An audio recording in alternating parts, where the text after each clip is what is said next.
Okay, so saya ni sebab aku makan channel Bora.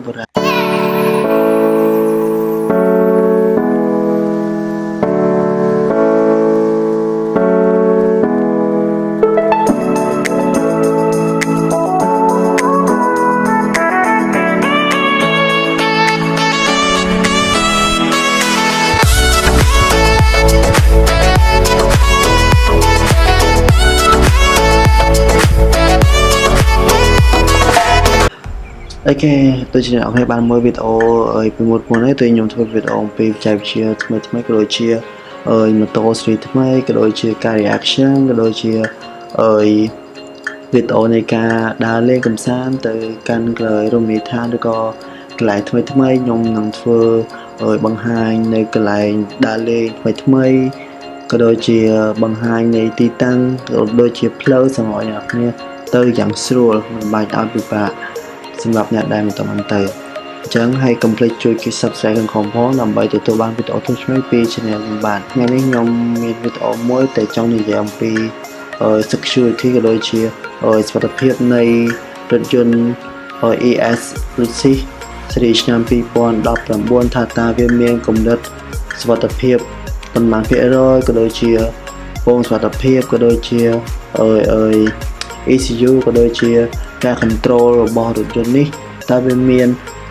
សុវត្ថិភាពប្រមាណភាគរយនៃគម្លាតឈប់ក៏ដូចជា ABS របស់រថយន្តនេះវាមានខ្លាំងប៉ុណ្ណាដែរតោះឥឡូវយើងទៅមើលវីដេអូទាំងអស់គ្នានឹងហើយរឿងនេះឲ្យបានឃើញហើយនេះនិយាយអំពីប្រព័ន្ធ control នៃការនៅពេលដែលមានហេតុការណ៍អ្វីមួយនៅខាងមុខដែលអាចឈប់បានលឿនខ្លាំងមែនទែនគីឡូគឺ60គីឡូម៉ែត្រក្នុង1ម៉ោងដល់ពេលដែលឈប់នេះគឺឈប់លឿនមែនទែននៅដែលគេហៅថា system invoice ហ្នឹងហើយសារ VCEN នេះគេឲ្យ5កាយមានថា excellent មានថាល្អខ្លាំងមែនទែនហើយយើងនិយាយអំពីការប៉ះទង្គិចវាវិញនោះគឺឃើញថាការប៉ះទង្គិចរបស់វាគឺមិនមានផលប៉ះពាល់ក៏ដូចជាប៉ះទៅដល់អ្នកបើកបរនៅក្នុងរថយន្តនោះទេគឺវាប៉ះត្រឹមតែតួម៉ាស៊ីនខាងមុខតែប៉ុណ្ណោះនឹងតាប់ឡូឡើងតែប៉ុណ្ណោះវាអត់មានបង្កបញ្ហាទៅដល់សម្រាប់អ្នកបើកបរនៅខាងក្នុងទេហើយសម្រាប់រថយន្តនេះគឺវាមានពងរហូតទៅដល់9ពងគឺធ្លាក់មកលឿនមែនតើបាទគឺខ្លាំងមែនតើអញ្ចឹងវាមានសុវត្ថិភាពខ្ពស់សម្រាប់អ្នកបើកបរជាងឃើញពងធ្លាក់មកទាំងអស់ទាំងជាហ៊ានសងខាងពីមុខទៀតអញ្ចឹងគឺវាសុវត្ថិភាពខ្លាំងមែនតើជាពិសេសនោះគឺពងដែលធ្លាក់មកលឿនហើយយើងមើលការប៉ះទង្គិចនៃចំហៀងម្ដង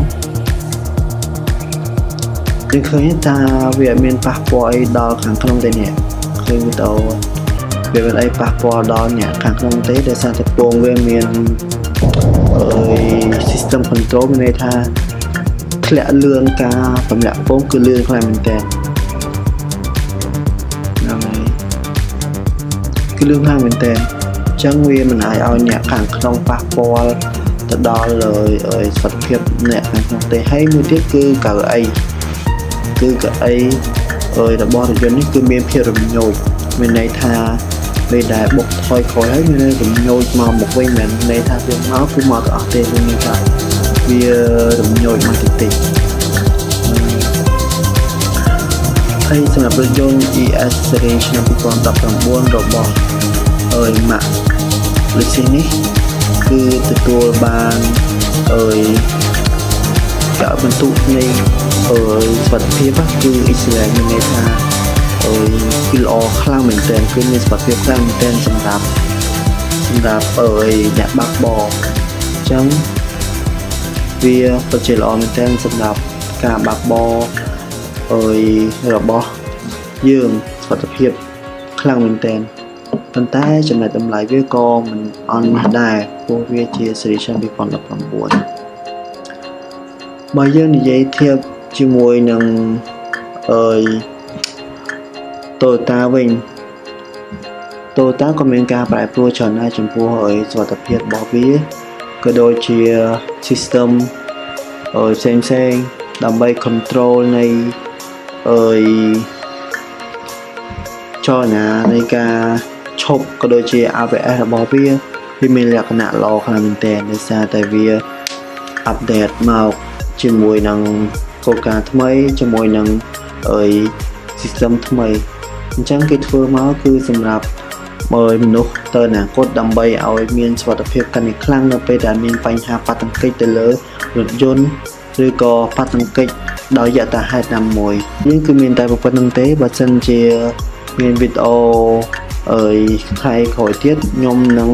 ចេញវីដេអូទៀតហើយថ្ងៃស្អែកខ្ញុំចេញវីដេអូថ្មីទៀតហើយខ្ញុំនឹងនិយាយអំពីបច្ចេកវិទ្យានឹងដដែលអរគុណអ្នកនាងសម្រាប់ការតាមដានទស្សនាសង្ឃឹមថាអ្នកនាងចូលចិត្ត